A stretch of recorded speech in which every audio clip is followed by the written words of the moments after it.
Everyone, welcome to Edudite political. My name is उद्बस्तार शेख और आज की वीडियो में हम लोग डिस्कस करेंगे classical theories of public administration.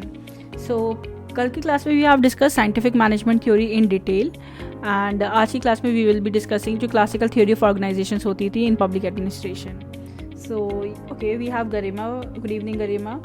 So, we'll start with that classical theory of organizations in public administration because it is one of the most important topic और काफ़ी क्वेश्चंस इसमें से पूछे जाते हैं। तो आपको ये बहुत क्लियर होना चाहिए कि कौन कौन सी क्लासिकल थ्योरीज हैं और वो कौन कौन से क्लासिकल थ्योरिस्ट हैं, क्योंकि डायरेक्ट क्वेश्चन पूछ सकते हैं आपसे कि which among the following is not a classical theorist और which is a classical theorist, right. So सबसे पहले वी विल बी डिस्कसिंग कि क्लासिकल थ्योरी जो होती है पब्लिक एडमिनिस्ट्रेशन की, उसके कौन कौन से मेन थिंकर्स हैं। आपको सबसे पहले ये पता होना चाहिए, जनरली तो बहुत सारे थिंकर्स हैं पर जो बहुत इंपॉर्टेंट है, जो आपको तीनों याद होने चाहिए, दीज आर फेयोल, अर्विक एंड गुलिक। तो सबसे पहले I will be giving you a brief overview about what is classical theory, उसकी बेसिक थीम है क्या, ठीक है। फिर हम हर एक थिंकर जो क्लासिकल थ्योरिस्ट था उनकी कौन सी मेजर थ्योरी थी वो डिस्कस करेंगे, ठीक है। तो सबसे पहले I would like to give you a brief और we can say basic outline of the theme of classical theories of public administration. Fine. So see the main important thing जो आपको पता होनी चाहिए क्लासिकल थ्योरी की about administration that it was developed in the first half of the 20th century. Fine. So developed in the first half of the 20th century. ठीक है, first of all ये आपको बहुत क्लियर पता होना चाहिए। इसके अलावा इसके जो मेजर एक्सपोनेंट्स हैं, तो एक्सपोनेंट्स की लिस्ट भी आप एक बार नोट डाउन कर लीजिए because you should aware and ये चीज़ आप याद भी रखिएगा कि कौन कौन से मेन एक्सपोनेंट्स हैं जो क्लासिकल थ्योरिस्ट हैं। So this is your Henry Fayol, ठीक है। Then you have Luther Gulik,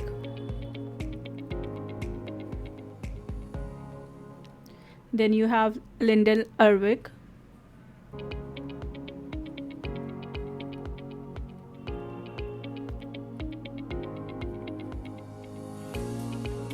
J.D. Mooney,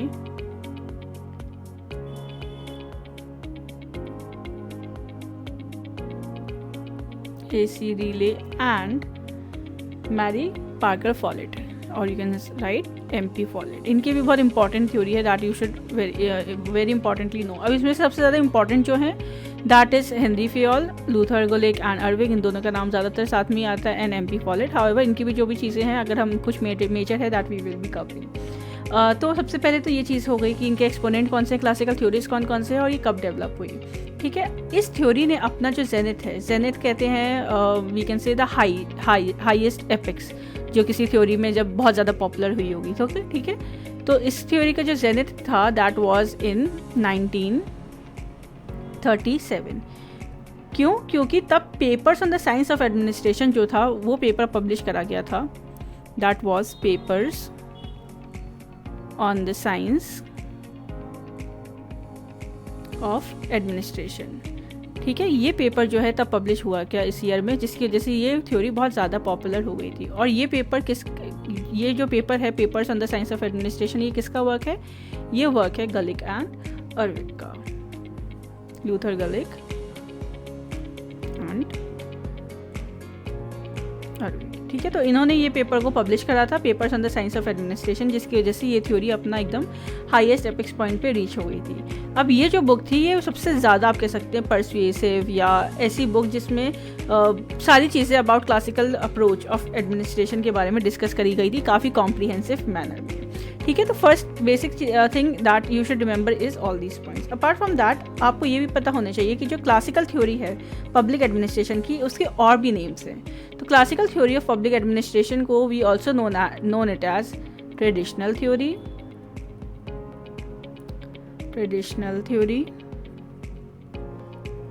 और इनके नाम से ही आपको ज़्यादातर आइडिया हो जाएगा कि ये थ्योरी किस चीज़ के बेसिक अराउंड है, ठीक है। Traditional theory, the formal organisation theory,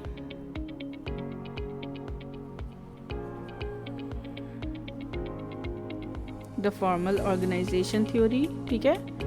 Then you have mechanistic theory,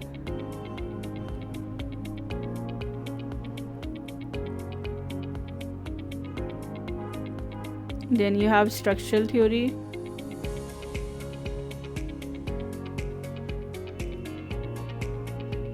management process theory,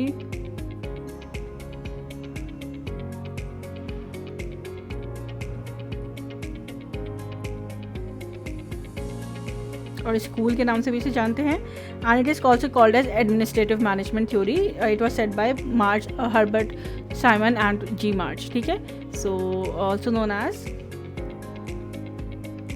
administrative management theory.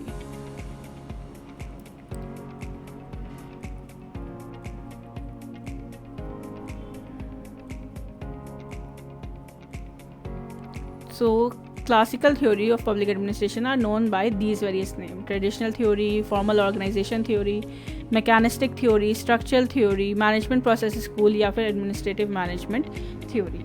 So I hope this is clear. ठीक है, अब कल की क्लास में मैंने आपको पढ़ाया था साइंटिफिक मैनेजमेंट. तो साइंटिफिक मैनेजमेंट मैंने आपको बताया था वो शॉप फ्लोर लेवल पे ऑर्गेनाइजेशन पे फोकस करता था, एफिशिएंसी पे. पर जो क्लासिकल थ्योरी है उसका ना ब्रॉडर अप्रोच है towards organisation. That is very important for you to remember कि classical theory has a broader approach to organisation. Broader approach to organisation. How? Because ये सिर्फ शॉप लेवल पे कंसर्न नहीं है. It is concern with the formal organisation structure also and the process of administration as well. मतलब management and organisation दोनों पे ये look after करती है classical theory. So it is concern with what? It is concern with formal organisation. It is concern with formal organisation, right. Formal organisation में आपका आ गया structure as well as the process of administration. ठीक है, and also management. तो इसीलिए इसका broader view हो गया rather than scientific management theory से. ठीक है, इट इज़ कंसर्न्ड विद. अब एक और चीज़ है, इसके कुछ कैरेक्टरिस्टिक फीचर्स हैं क्लासिकल थ्योरी ऑफ एडमिनिस्ट्रेशन के. तो इसके कैरेक्टरिस्टिक फीचर्स क्या क्या हैं? इसके कैरेक्टरिस्टिक फीचर्स हैं, सबसे पहला है स्पेशलाइजेशन. ठीक है, then you have division of specialisation, मतलब डिवीजन ऑफ वर्क ही आ गया कि जो जिस फील्ड के लिए है वो वही काम करे. There should not be interlink between those things. Then hierarchy होनी चाहिए. ठीक है, डिसीजन मेकिंग जो होनी चाहिए वो रैशनैलिटी के बेसिस पे होनी चाहिए. एक ऑर्डर फॉलो करना चाहिए. बहुत स्ट्रक्चर्ड आपकी ऑर्गेनाइजेशन होनी चाहिए. ठीक है, and also it focus on economy and efficiency. So these are some of the characteristic features that are prevalent in the classical theory of public administration. ठीक है, however जो डिवीजन ऑफ लेबर है वो central Tenet है classical theory का. तो ये चीज़ याद रखिएगा कि क्लासिकल थ्योरी का जो central we can say theme है that is division of labour.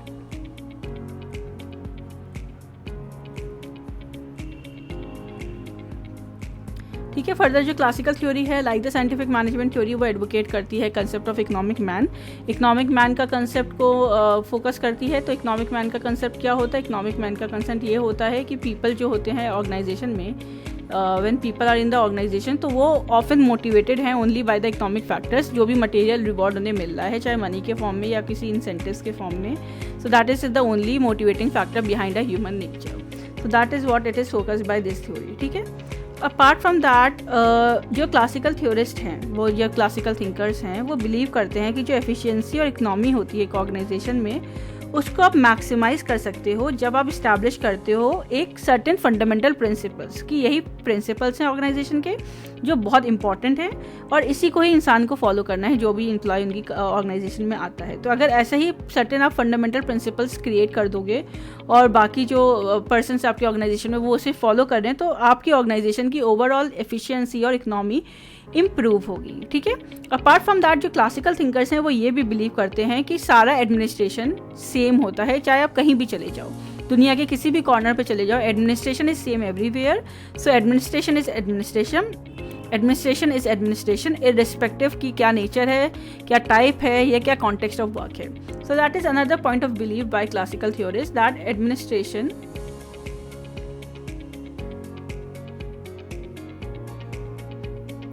is same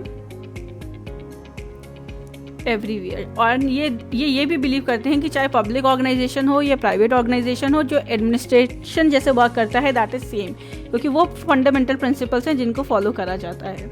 so yes, that is another point of classical theory. ठीक है, अब एक और चीज़ है कि हाँ ठीक है, तो ये तो about it was the basic theme, मतलब क्लासिकल थ्योरीज, क्लासिकल थिंकर्स जो हैं या क्लासिकल थ्योरीज जो हैं वो क्या बिलीव करते हैं।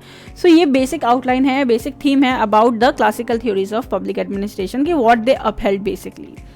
Then now we will be discussing one by one the classical theories. तो सबसे पहले हम लोग पढ़ेंगे कि जो क्लासिकल थ्योरीज में नंबर 1 जिनका आता है दैट इज हेनरी फयोल। तो हेनरी फयोल का क्या क्या कॉन्ट्रीब्यूशन था इन क्लासिकल थ्योरीज, या उनकी कौन कौन सी थ्योरीज थी या कौन कौन से उनके मेजर वर्क्स हैं जो आपको पता होने चाहिए। So I hope this is clear till now. If yes, then do let me know in the chat box. So we'll move with the contribution of Henry Fayol in classical theories.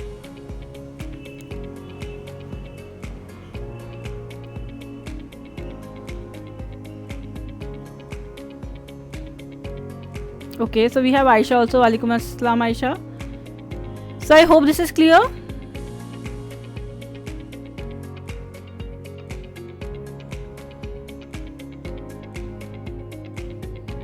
तो ये तो basic theme था about classical theories that we have discuss. अगर इसमें कोई problem नहीं है, ये समझ में आ गया, do let me know. So will move further with one each thinkers of classical theory of public administration and their views. So classical theory develop हुई थी first half of the 20th century में। ये सारे इसके exponents हैं major. Janet 1937 में था, papers on the science of administration जब रिलीज करा गया था बाय गलिक एंड अर्विक। ठीक है, ट्रेडिशनल थ्योरी है ये, इसको इस नाम से जाना जाता है, traditional theory, formal organisation theory and different names. Apart from that it has broader approach to organisation, क्योंकि ये formal organisation as well as management दोनों को देखती है। अपार्ट फ्रॉम दैट जो क्लासिकल थ्योरिस्ट है, थ्योरीज हैं जो पब्लिक एडमिनिस्ट्रेशन की, they believe in specialisation, hierarchy, rationality, decision making में ऑर्डर, स्ट्रक्चर फॉलो करना एक ऑर्गेनाइजेशन में, एडमिनिस्ट्रेशन में, and reaching economy and efficiency. Central theme जो है क्लासिकल थ्योरी का वो है division of labour. Economic man को ये सपोर्ट करती हैं। इकोनॉमिक मैन का कंसेप्ट है, मतलब एक जो ह्यूमन बीइंग है वो सिर्फ इकोनॉमिक फैक्टर्स और मटेरियल रिवॉर्ड्स की वजह से ही मोटिवेटेड रहता है। Then the next is administration is same everywhere. तो क्लासिकल थ्योरीज बहुत मेजरली ये बिलीव करते हैं कि जो एडमिनिस्ट्रेशन है, चाहे वो किसी भी प्लेस में हो दुनिया का, that works on the same principles, that work on the same fundamental principles whether your organization is private or public. So this was the basic outline of the classical theory of public administration. Okay, so we have answer by Garema, it is clear. So okay, let's move with the major contributions of Henry Fayol in this classical theory of organizations, or we can say classical theory of public administration. Fine. So okay,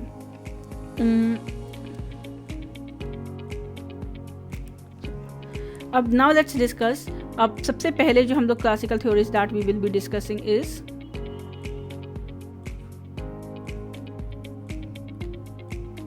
Henry Fayol. ठीक है, तो अब Henry Fayol एक French engineer थे। ठीक है, and बहुत importantly आपको ये पता होना चाहिए that he is regarded as the father of classical theory. He is, क्योंकि ये ऑब्जेक्टिव क्वेश्चंस बहुत पूछे जाते हैं, who among the following is regarded as the father of classical theory of administration. तो पब्लिक एडमिनिस्ट्रेशन ईजी है, पर अगर आप एक बार उसे अच्छे से पढ़ लो तो, वरना public administration is the most easiest part I believe, चाहे आप नेट के स्टूडेंट्स हो या एमए एंट्रेंस के लिए, क्योंकि आपको बस कंसेप्ट क्लियर होने चाहिए और थिंकर्स में कंफ्यूज नहीं होना चाहिए। कहीं आप ये कंफ्यूज ना हो जाओ कि साइंटिफिक मैनेजमेंट हेनरी फयोल ने दी थी, टेलर ने ये दिया था, तो वो उसमें कन्फ्यूजन नहीं होना चाहिए। You have to be very clear. आप चाहो तो चार्ट बना लो कि ये क्लासिकल थ्योरिस्ट हैं, ये थ्योरी जो है ये इस थिंकर ने प्रोपोगेट करी है, तो वो काफ़ी आपको हेल्प करेगा याद रखने में चीज़ें, क्योंकि इसमें थोड़ा कन्फ्यूजन हो जाता है पब्लिक एडमिनिस्ट्रेशन में। तो अब हेनरी फयोल जो है that is regarded as the father of classical theory, regarded as father of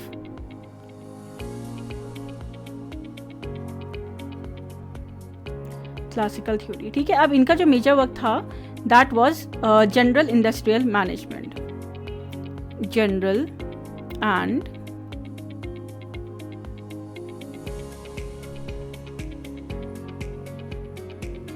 industrial management. ठीक है, जो इनिशियली, क्योंकि ये फ्रेंच इंजीनियर थे तो इन्होंने फ्रांस में ही फ्रेंच में इसे पब्लिश करा था 1960 में। हाउएवर इसे इंग्लिश में ट्रांसलेट करा गया था इन 1929 में। ठीक है, apart from that Henry fuel की एक और इम्पॉर्टेंट बात आपको याद होनी चाहिए, दैट इज़ कि he did not make any distinction between public and private administration. So he did not make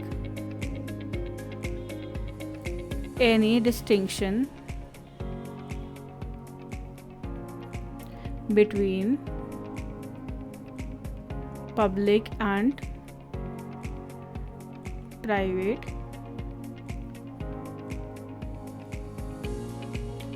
administration.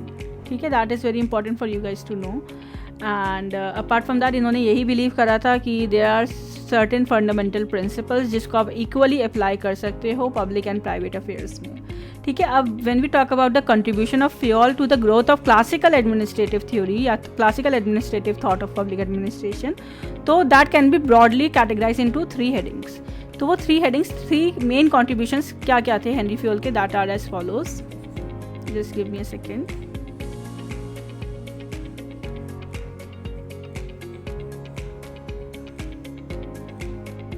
So these are as follows.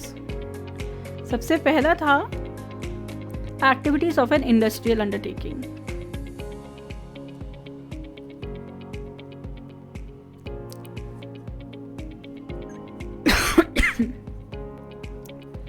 Activities of an industrial undertaking. ठीक है. सेकेंड था elements of administration.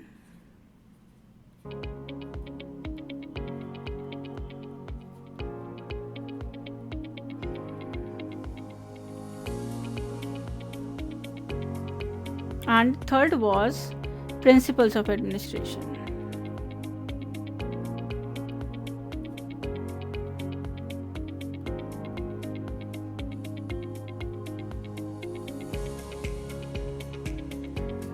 ठीक है, so these are the 3 major contributions when we talk about Henry Fayol, that is activities of an industrial undertaking, elements of administration and the principles of administration. अब इसके अंदर भी उन्होंने काफ़ी चीज़ें बताई थी, तो वन बाय वन डिस्कस करते हैं. सबसे पहले डिस्कस करते हैं कि कौन कौन सी एक्टिविटीज़ एक इंडस्ट्रियल अंडरटेकिंग में होनी चाहिए. मतलब फेयोल ने डिवाइड करा था एक्टिविटीज़ को जो एक इंडस्ट्रियल ऑर्गेनाइजेशन में होती है. ठीक है, तो उसने उसे 6 ग्रुप्स में क्लासीफाई करा था. तो वो 6 ग्रुप्स कौन कौन से हैं. तो सबसे पहले will discuss activities of industrial undertaking by Henry fuel. ठीक है, activities of an industrial undertaking. Activities of an industrial undertaking. ठीक है, सो this is your first one. तो इसमें क्या करा था उन्होंने, इंडस्ट्रियल एक्टिविटीज़ को टोटली सब डिवाइड करा था 6 कैटेगरीज में. कितनी कैटेगरीज में? 6 कैटेगरीज में. तो वो 6 कैटेगरीज कौन कौन सी थी. सबसे पहली थी technical activities.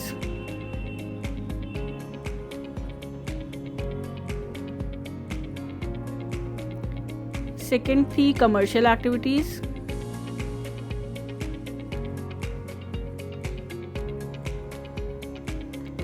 Third was financial activities.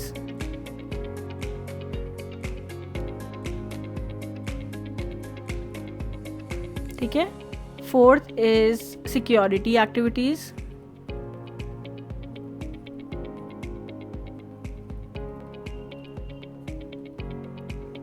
Fifth is accounting activities.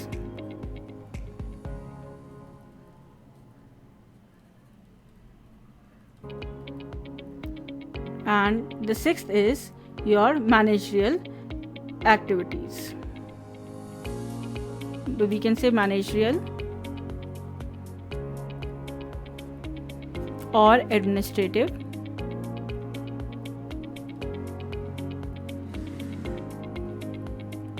activities. आप लोग ये नोट डाउन करो, just give me a second.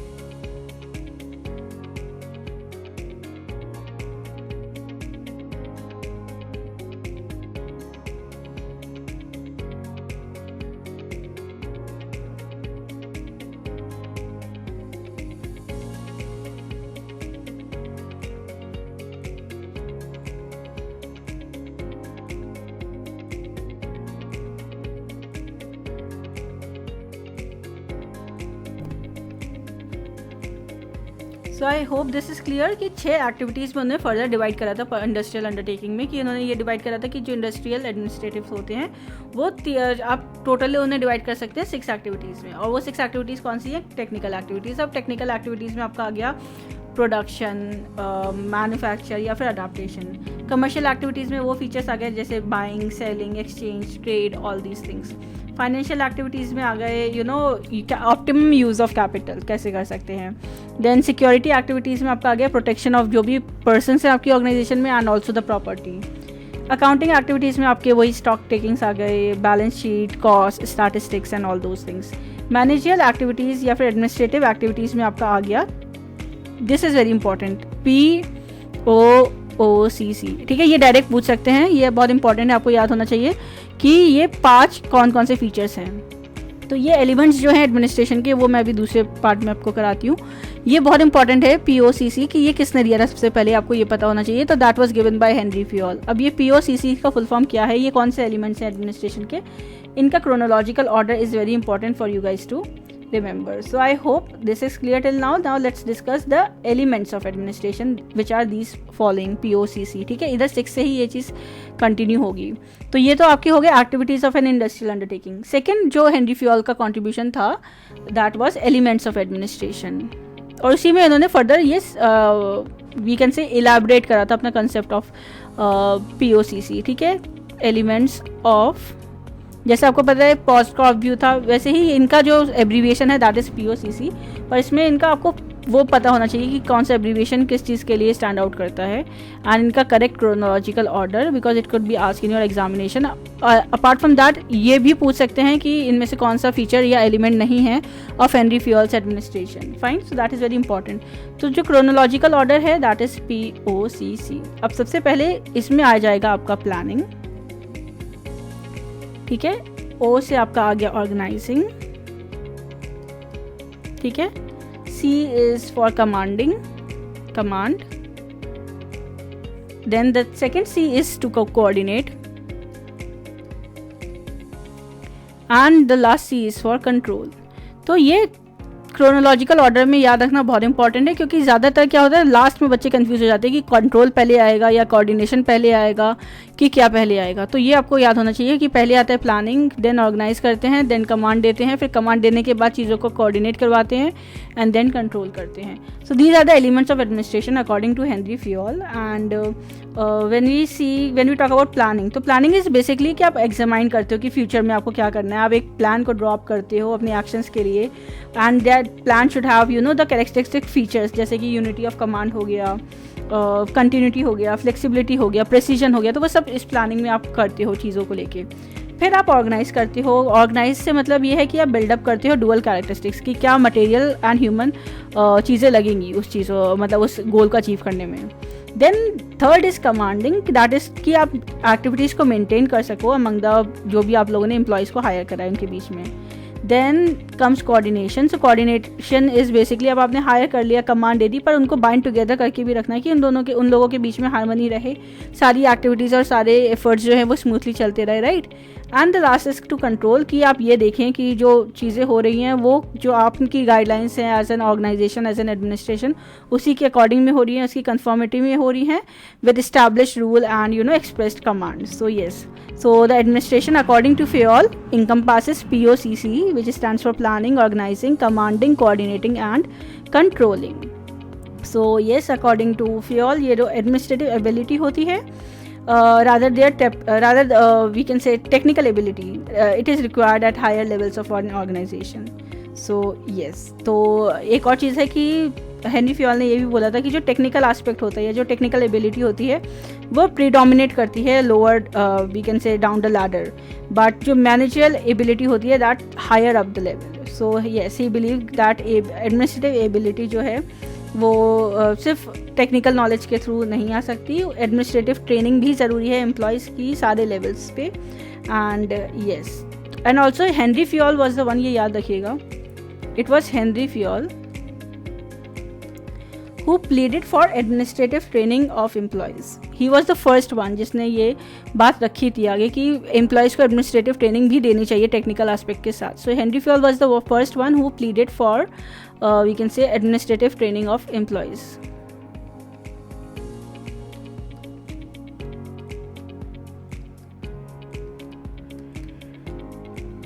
Administrative training of employees. ठीक है, बिकॉज ही फेल्ट कि जो मैनेजर्स होते हैं, जो एडमिनिस्ट्रेटर्स होते हैं, उनके अंदर 6 क्वालिटीज़ होनी चाहिए. चाहे और वो 6 क्वालिटीज़ कौन सी है वो भी मैं अभी आप लोगों को लिखवा दूंगी. पहले मैं ये देख लूँ कि it is clear till now. Let me just see the chat box, just give me a second.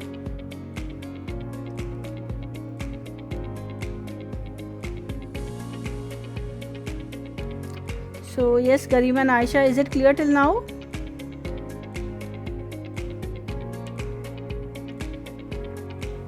If yes, then do let me know, so we'll move forward.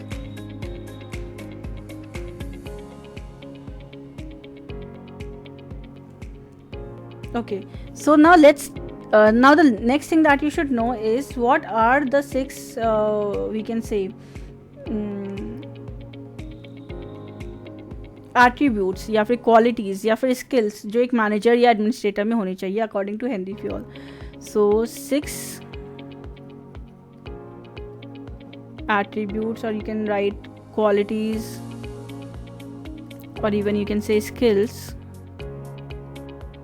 जो एक मैनेजर या एडमिनिस्ट्रेटर्स में होनी चाहिए. एडमिनिस्ट्रेटर्स और managers, ठीक है, in an organisation. That is according to Henry Fayol. क्योंकि अभी तक हम लोग फ्यूल की ही थ्योरीज को डिस्कस कर रहे हैं. तो वो 6 कौन कौन सी हैं? सबसे पहले जो स्किल होनी चाहिए that is physical, second is mental,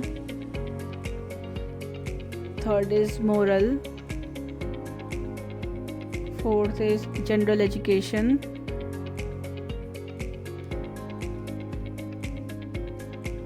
fifth is special knowledge,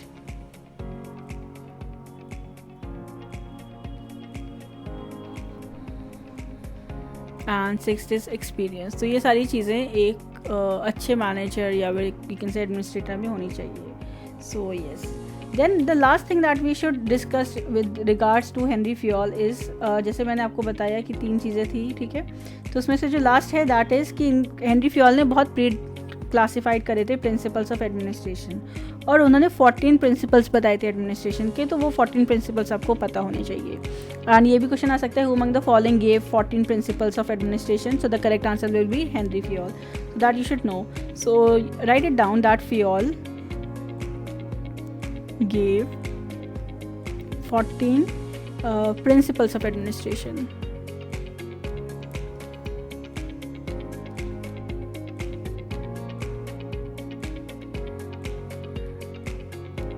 ठीक है, सो ये 14 प्रिंसिपल्स कौन कौन से हैं दैट यू शुड नो. ये वैसे अपने अपने जो बेसिक्स ऑफ पब्लिक एडमिनिस्ट्रेशन होते हैं ना उसमें सब में पढ़ा ही होगा. तो सबसे पहला है आपका division of work, that is specialisation.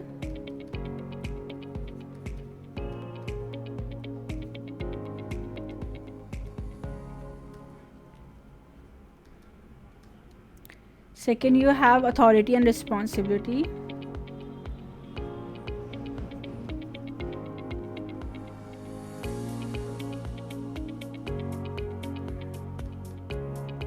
ठीक है. Third, you have discipline.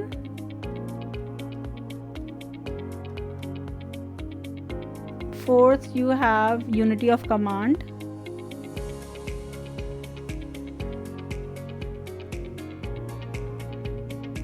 Fifth is subordination of individual interest to general interest.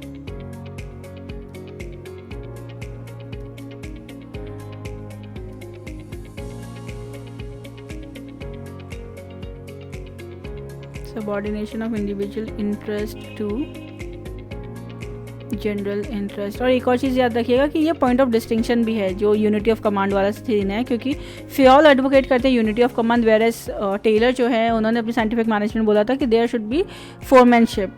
तो मतलब फंक्शनल फोरमैनशिप की it should not be only unity of command, you should have more than one supervisor, so you should have 8 supervisors instead to give you the command to one particular employee. So yes, so okay, unity and command, subordination of individual interest to general interest, and also he propagated unit of direction.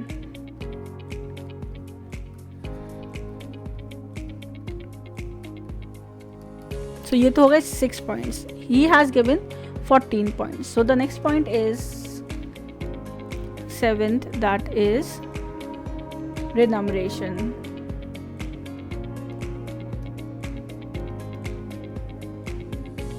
8th, you have centralization.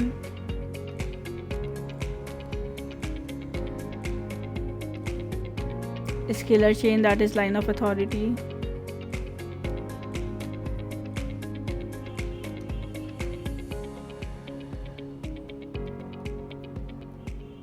Then 10th, you have order. 11th, you have equity. 12th, you have stability of tenure of personnel. मतलब जो भी आपके employees हैं उनके भी tenure की काफ़ी stability होनी चाहिए. Stability of tenure of personnel. Then 13th is initiative, and 14th is esprit de corps. So these are the 14 points of theories. We can say 14 points of Fayol, Henry Fayol ने जो give करे थे principles of administration. So yes, so we have discussed all the theory of Henry Fayol, we can say. So Henry Fayol जो है, that is regarded as the father of classical theory, and इनका जो main work था that was in the general and industrial management. इनकी 3 theories थी: activities on industrial undertaking, elements of administration and principles of administration, जो तीनों हमने आज की क्लास में डिस्कस कर ली हैं. Now in the next class we will be discussing another classical theorist and his major theories. So yes, this was all for today's class. I hope you find this class helpful and relevant. Then please do like, share and comment, and stay tuned for the more upcoming videos. We will be covering the entire syllabus in detail. So yes, thank you everyone for joining the session.